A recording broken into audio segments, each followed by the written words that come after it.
2019 hebben Imke en ik alles achtergelaten in Nederland om op wereldreis te gaan. We bezoeken meerdere continenten om zoveel mogelijk verschillende culturen en natuur te kunnen ontdekken.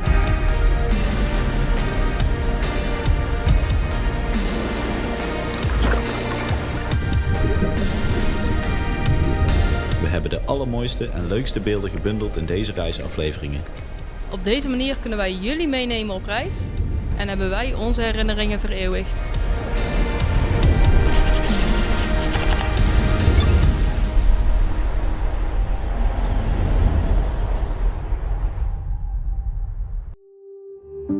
Na het prachtige avontuur in Centraal-Azië is het tijd voor een van onze meest favoriete landen ter wereld: Indonesië.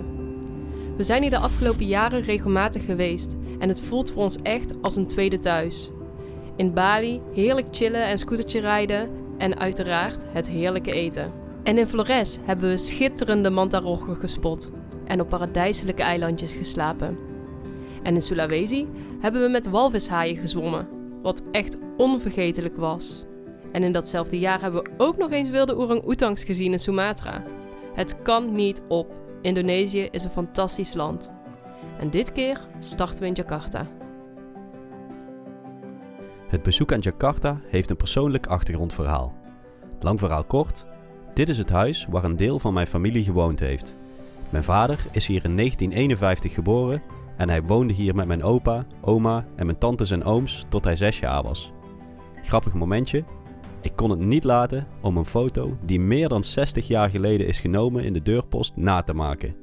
Erg bijzonder om hier eens te zijn, ondanks dat het huis in vervallen staat is. We hebben in Jakarta meteen een verlengd visum aangevraagd en hebben ons klaargemaakt voor de eerste bestemming: de Molukken.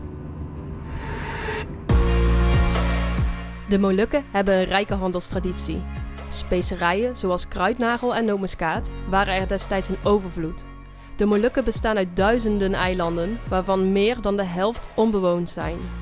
Wij bezochten er een paar.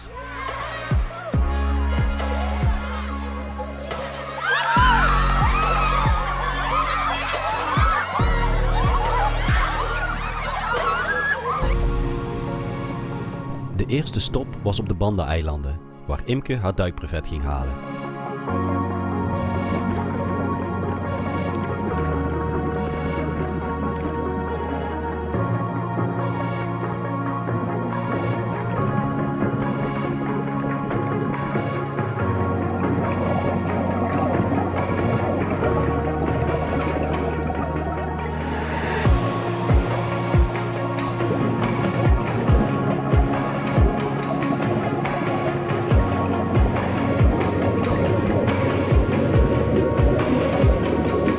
Uiteraard geslaagd.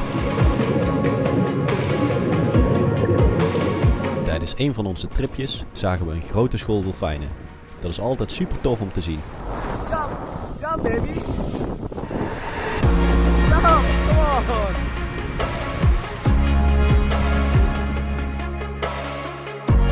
Volgende stop, Hatta Island. Een erg afgelegen eiland van de Molukken.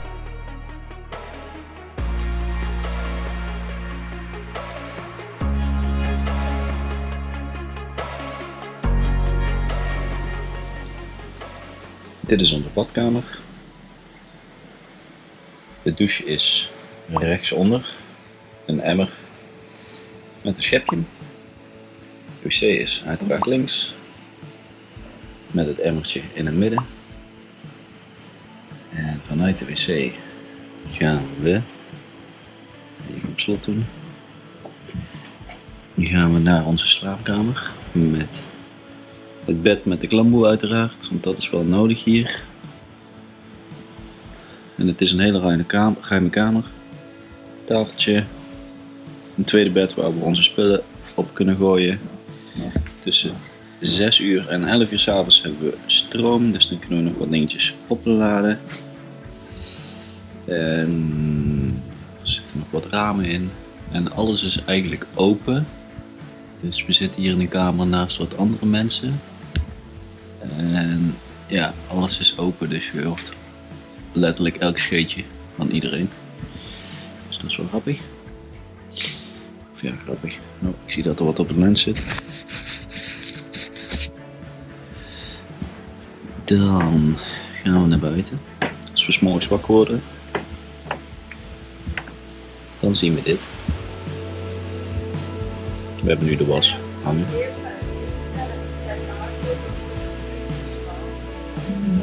Hier zijn nog meer van dit soort huisjes. Dit is Imke, die ligt een lekker boekje te lezen. Zeker.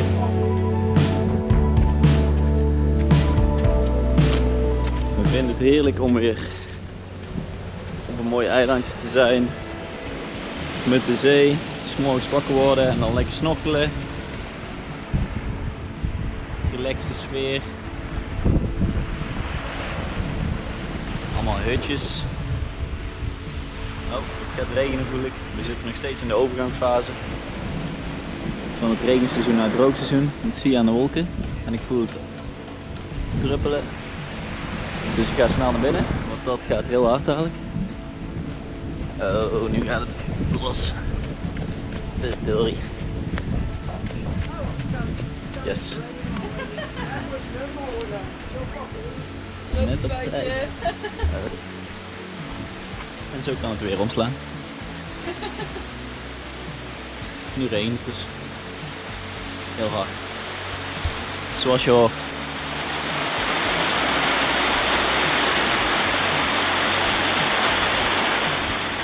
En zo zie je maar hoe snel een tropische bui kan komen en hoe hard dit gaat. Ja. Toen we een korte tussenstop hadden op Ambon, na het heerlijke verblijf op de eilandjes, kregen we helaas te maken met een hevige aardbeving. De aardbeving was een naschok van de beving van enkele weken daarvoor en het zorgde ervoor dat mensen weer volledig in paniek raakten. Veel mensen probeerden naar de bergen te vluchten omdat ze bang waren voor een tsunami. Gelukkig bleef deze uit. Wij konden gelukkig onze vlucht naar de Kei-eilanden wel halen. Weg uit het risicogebied. Oké, schatje. We gaan nu weg van de ellende en naar We gaan naar de Kei-eilanden. de Kei-eilanden. Met welk vliegtuig gaan we? Dat vliegtuig.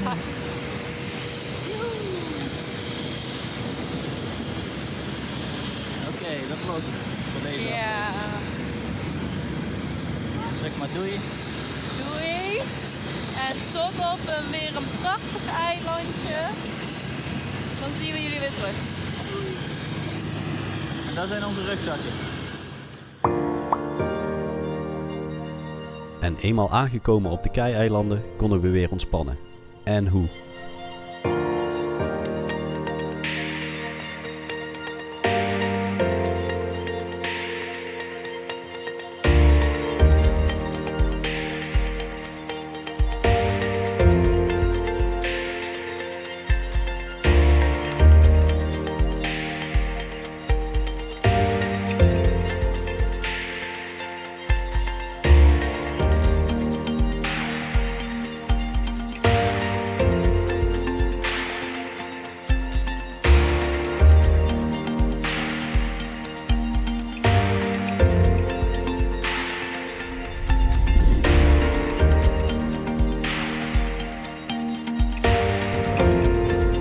We huurden een scootertje om het eiland verder te verkennen.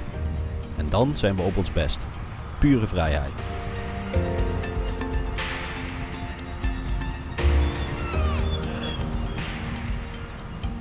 En wat ook wel echt leuk is aan Indonesië, is dat niet altijd alles ideaal geregeld is, maar alles wordt wel opgelost. Nou, wat zijn ze nou hier aan het doen?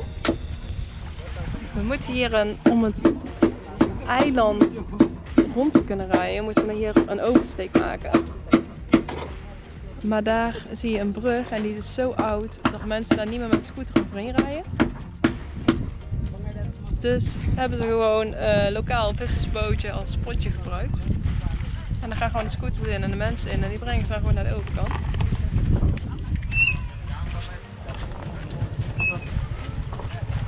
Die scooter tillen ze dus gewoon in de boot. Oké, alright, satu. Dua. Iya. Kamu oi.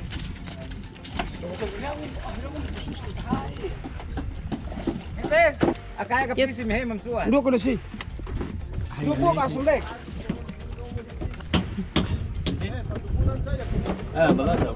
Bo, yo, Sneijder. Ja. Hey.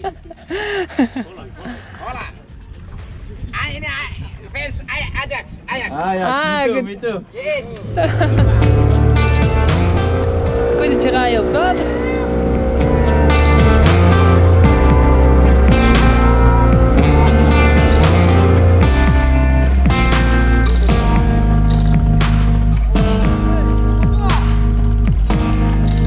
Ja.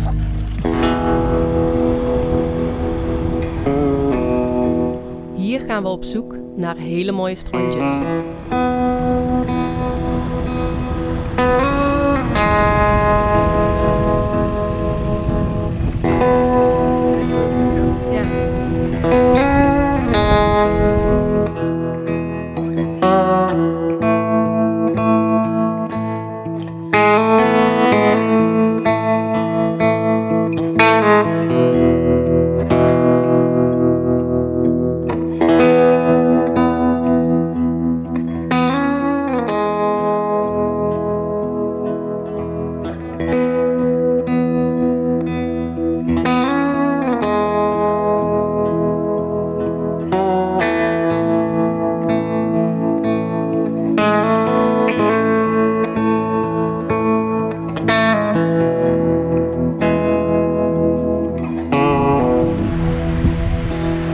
Kijk eens waar we nu beland zijn. Mooi strandje, nummer 2. En welk rapportcijfer geef je het? Mager zesje. Nee, geintje. 10.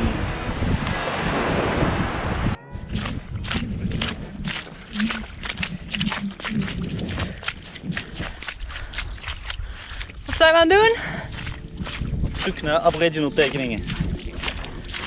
Deze rotsen ergens zou schilderingen moeten zijn van de Aboriginals. Maar er is wel een grote maag. En dat is... Je kunt alleen daarheen als het low tide is, of als het eb is. En dat is het nu, maar nog maar heel even, nog een paar minuten. Dus we zijn als een soort van halve snelwandelaars daar naartoe aan het gaan. Want de zee komt echt langzaam op ons af. En we willen eigenlijk niet zwemmen terug.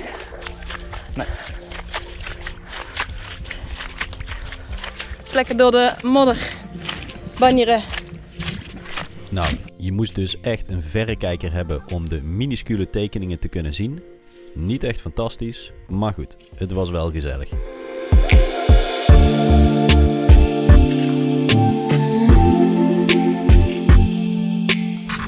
We komen daar vandaan. Daar zie je eigenlijk nog wel dat het gewoon droog is. Maar ik zak hem al weg hier in het water. Als je hier naar kijkt, staan we gewoon toch wel met onze enkels en knieën in het water. Dus gelukkig zijn we nu al naar de kant aan het gaan. Oei. Oei. Zo. Zak een beetje weg. De volgende dag bezochten we een ander bijzonder strandje. Check wat ik gevonden heb.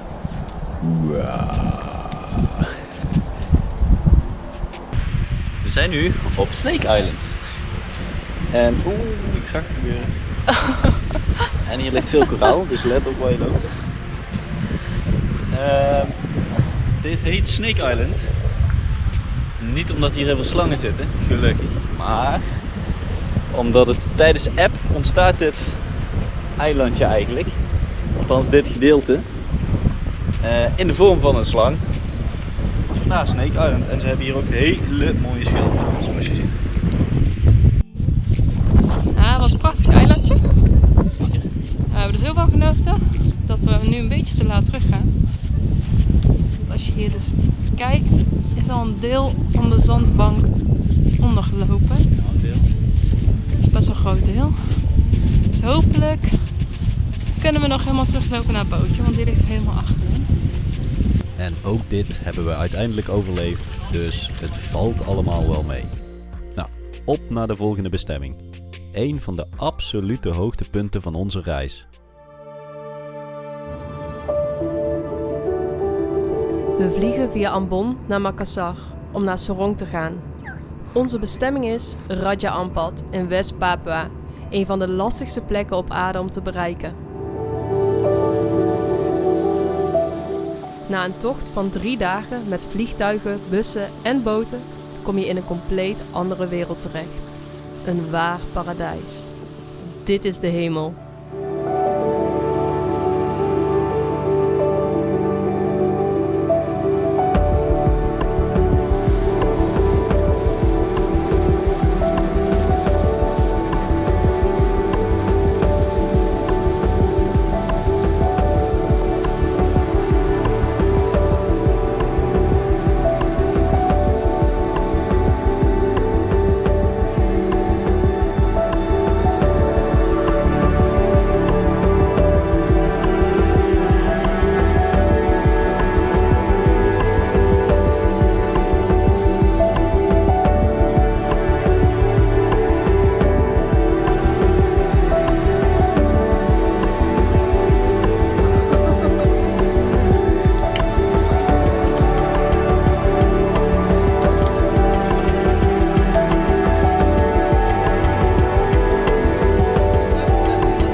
Tijdens een dagtripje vanaf het eilandje bezochten we een speciaal stukje van de zee waar heel veel kwallen in het water zitten.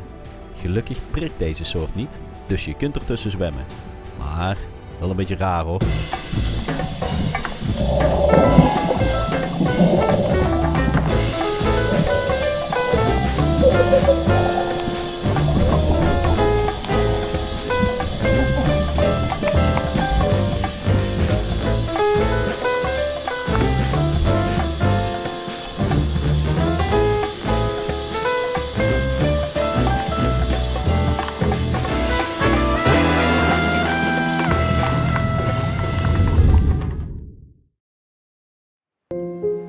Na een paar dagen bezochten we een nieuw eilandje, waar we een prachtig hutje op het water hadden gevonden om de komende tijd in te verblijven.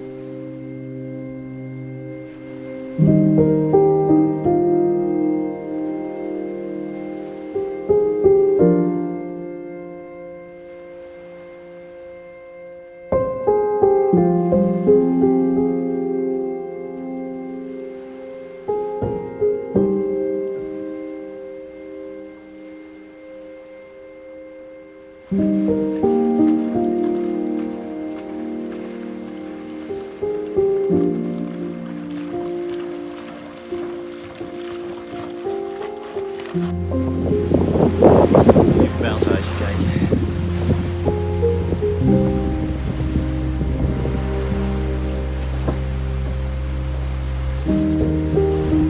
Door de was.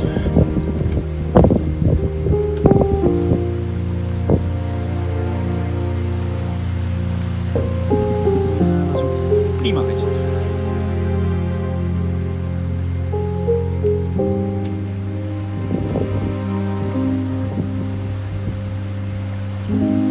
Thuis? Hey, hallo. Welkom in de maag voor je. Dit is de slaapkamer.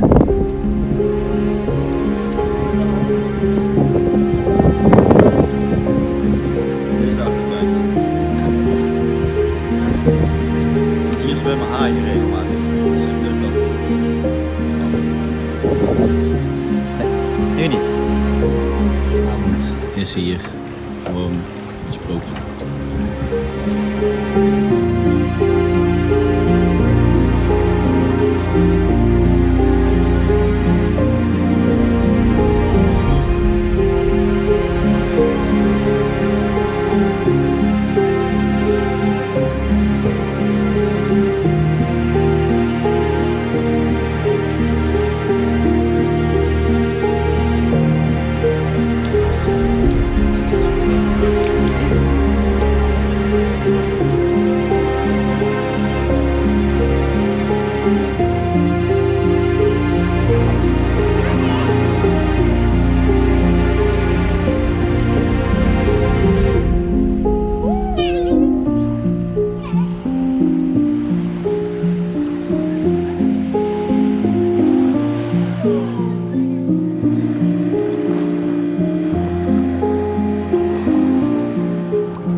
soms heb je van die avonden die gewoon perfect zijn.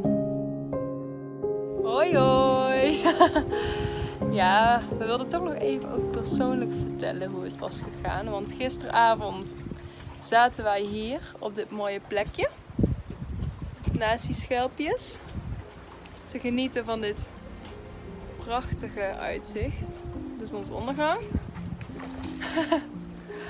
En ja, toen bedacht Jaap opeens.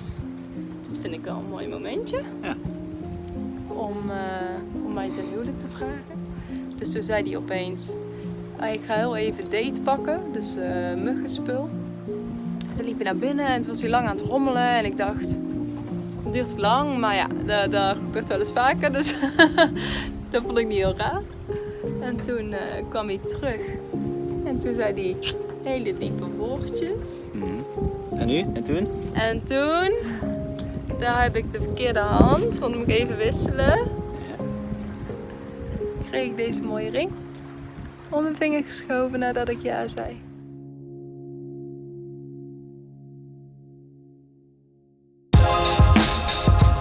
Mooi. En nu als vers verloofd stel gaan we even wat vette dingen doen. Een bezoek aan Piai Nemo. Let's go!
It's changing.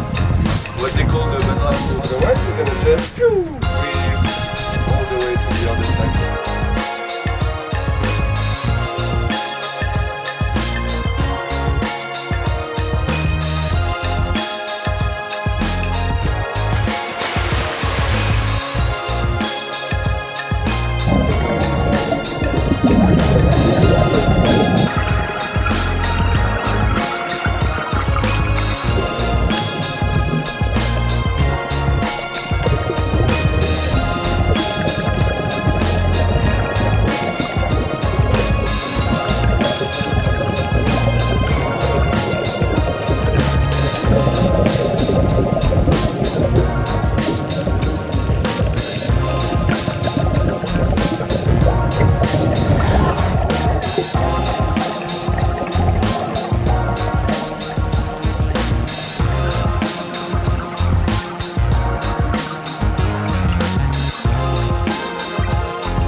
In de dagen die hierop volgden, doken we nog heel vaak. En het bleef elke keer genieten. Door de vibe op het eiland kwamen we in een soort van ultieme staat van rust. Het ritme van het eiland, het duiken, de mensen, het eten, de zonsondergangen en het continue geluid van de zee. De dagen vlogen voorbij. Als afsluiter van ons bezoek aan Raja Ampat gingen we naar Wajak met een klein groepje duikers. Wajak is een speciale plek en het kostte enkele uren met een klein bootje om daar te komen. Het was zo mooi, echt zo mooi. Het heet hier niet voor niets The Last Paradise.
Indonesië, je hebt ons weer gevangen met je schoonheid. Het was niet de eerste en zeker niet de laatste keer dat we je begroetten. Je gaf ons weer mooie herinneringen en je mensen zorgden weer goed voor ons. Een van deze mooie mensen heeft ons helaas inmiddels verlaten. En dan, je hebt een heel speciaal plekje in onze harten veroverd met je humor en grenzeloze gastvrijheid. Mungkin selamat tinggal. Wellicht tot ziens.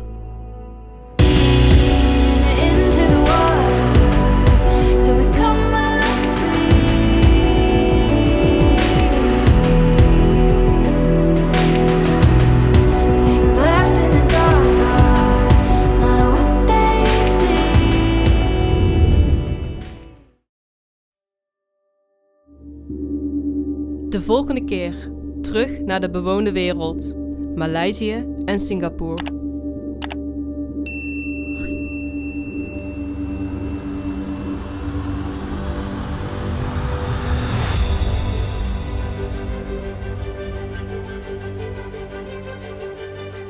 Tot de volgende. Bye.